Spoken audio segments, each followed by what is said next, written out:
એ yoyo હે સર્વવ્યાપક સર્વજ્ઞ પ્રભુ, અમે અમારા કલ્યાણને અર્થે તમારી ઉપાસના કરીએ છીએ. તમે અમારા ઉપર સુખની વર્ષા કરો. આ શરીર તમારું નિવાસ સ્થાન છે. એ તમારું મંદિર છે. આ મંદિરને અમે સદા પવિત્ર રાખીએ.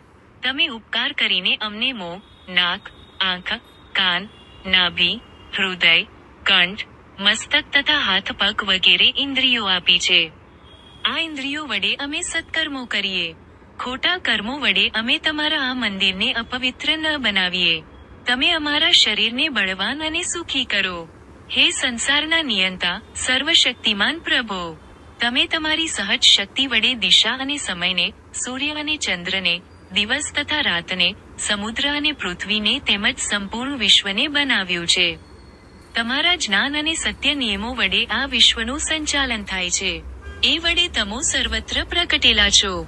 અમે તમારા એ સ્વરૂપના દર્શન કરીએ અને પાપોથી દૂર રહીએ. હે સર્વાધાર, સર્વેશ પ્રભો, તમે સર્વ દિશાઓમાં વિદ્યમાન છો. તમે જ અમને અન્ન, વનસ્પતિ, ગરમી, વર્ષા વગેરે આપો છો. તમે જ રોગ, દુષ્કાળ, હિંસક અને ઝેરીલા પ્રાણીઓ તેમજ દુર્જનો અને દુશ્ચિંતાઓમાંથી અમને બચાવો છે.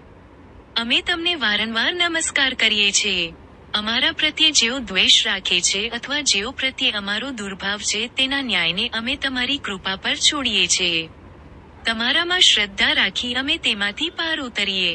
હે પ્રકાશ સ્વરૂપ, સર્વાંતર્યામી પ્રભો, અમે તમારું ધ્યાન ધરીએ છીએ. તમારી જ્યોતિને પામીએ છીએ. તમે જ ગુલોક, અંતરિક્ષલોક અને પૃથ્વીલોકને ધારણ કરનારા છો. તમારા શુદ્ધ સ્વરૂપના દર્શન કરીને અમે સો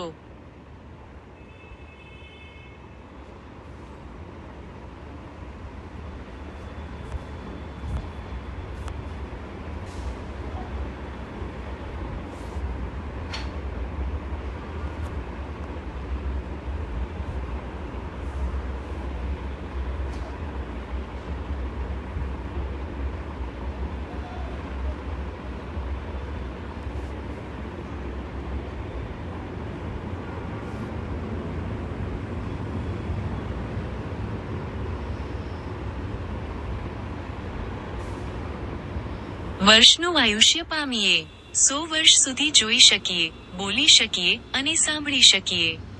અમારી બધી ઇન્દ્રિયો 100 વર્ષ કરતાં પણ વધુ વખત સુધી કાર્ય કરતી રહે.